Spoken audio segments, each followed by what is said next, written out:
ये जो पूरा मामला है या फिर ये जो पैसों का लेन देन है कैसे हो रहा है देवेंद्र, ये अपने दर्शकों को बता देते हैं। न्यूज क्लिक की जांच के दौरान एक बड़ा खुलासा हुआ। खुलासा ये हुआ कि 9 करोड़ 59 लाख रुपए मनी लॉन्ड्रिंग के जरिए आए। ईडी की जांच के दौरान एक और बड़ा खुलासा हुआ। चाइनीज लिंक वाली कंपनियों ने न्यूज क्लिक में पैसा लगाया था। चाइनीज फंडिंग का इस्तेमाल मोदी विरोधी प्रोपेगेंडा में किया जा रहा था। यह बड़ा खुलासा हुआ है। 9 करोड़ 59 लाख रुपए के पैसों के लेन देन का जो मामला है वो सामने आया है। देवेंद्र, इतनी बड़ी रकम 9 करोड़ 59 लाख रुपए मनी लॉन्ड्रिंग में जो सामने आ रहा है, इस पैसे का इस्तेमाल कैसे हो रहा था, ये पैसा आ कहां से रहा था, किस किस का लिंक इसमें था, ये भी अब कई बड़े खुलासे करेगा।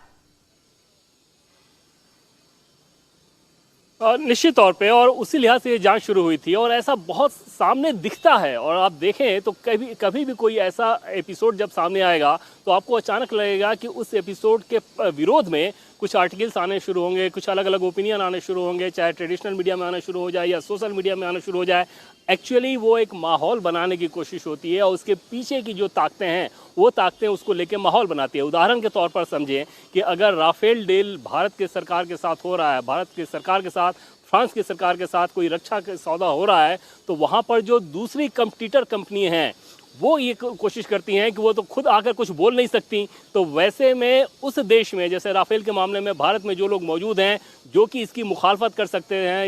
इसको लेके ऐसा माहौल बनाने की कोशिश कर रहे हैं जिससे ये डील रद्द हो जाए, उस तरह की कोशिशें शुरू करते हैं। और वहाँ पर वो कोशिश क्यों करेंगे? कोशिश वो इसलिए करेंगे कि उनको पीछे से फंडिंग चाहिए होगी, उन्हें पीछे से पैसा दिया जाएगा, और ये काम होता है और एक अनेक मामलों में होता है। उसी लिहाज से न्यूज़ क्लिक के भी बहुत सारी चीज़ें संदेहास्पद हुई और उसके बाद ईडी ने उनकी जांच शुरू की कि आखिर यहाँ पर जो कुछ भी माहौल बनाने की कोशिश की जा रही है, ये ऑर्गेनाइजेशन कौन है, इसके पीछे कौन से लोग हैं, इसके पीछे जो व्यक्ति हैं उनकी फंडिंग कहाँ से आ रही है, पैसे कहाँ से आ रहे हैं, और जो पैसे वो आ रहे हैं तभी तो वो आगे स्प्रेड कर रहे हैं, उसके सारे माहौल बनाने की कोशिश हो रही है। तो ये सारी चीज़ें जैसे ही इसकी पड़ताल शुरू हुई थी तब एक्सीडेंटली कहें या जानबूझ के कहें, कांग्रेस पार्टी या वामपंथी बहुत सारे नेताओं ने उसके पक्ष में बोलना शुरू कर दिया था। अब बीजेपी के नेता उसी बात को लेकर हमलावर हैं कि आखिर जो बात भारत की सरकार कह रही थी, वो ईडी की जो एजेंसी है वो जांच में जो चीज़ें सामने आ रही थी, अब अमेरिका का अखबार भी उस बात को मान रहा है, उस बात को ये कह रहा है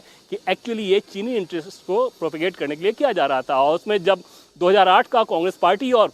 चीन की कम्युनिस्ट पार्टी के बीच जो एमओयू हुआ था, जिसको लेकर आपने देखा होगा कि पिछले कुछ सालों में बीजेपी कितना ज्यादा हमलावर रही थी कांग्रेस पार्टी पे, उसका उदाहरण देते हुए कि कैसे चीन में क्योंकि ओलंपिक होना था उसको लेकर इस जांच का विरोध क्यों किया गया, इस जांच के खिलाफ एक नैरेटिव बनाने की कोशिश क्यों की गई, तमाम नेताओं का नाम भारतीय जनता पार्टी की तरफ से लिया जा रहा है और अब इस सवाल का जवाब कांग्रेस को भी देना होगा। लेकिन इस बीच खुलासे क्या हो रहे हैं देवेंद्र, ये जानना बहुत अहम है। खुलासा यह भी हुआ है कि न्यूज क्लिक के प्रमोटर के ईमेल से यह खुलासा हुआ कि चीन की इमेज चमकाने का आरोप न्यूज क्लिक पर लगा। देश में चीन का प्रोपेगेंडा चलाने का आरोप भी न्यूज क्लिक पर लगा है और इसीलिए न्यूज क्लिक की जांच की गई, इसीलिए ईडी के छापे पड़े, छानबीन की गई, तमाम दस्तावेज खंगाले गए, ये पता लगाने की कोशिश की गई कि जो पैसा आया है वो पैसा कहां से आया है, कहां से फंडिंग हो रही है और चीन का प्रोपेगेंडा आखिर कैसे चलाया जा रहा है। देश में अपनी ही सरकार के खिलाफ चीन के पक्ष में माहौल क्यों बनाया जा रहा है,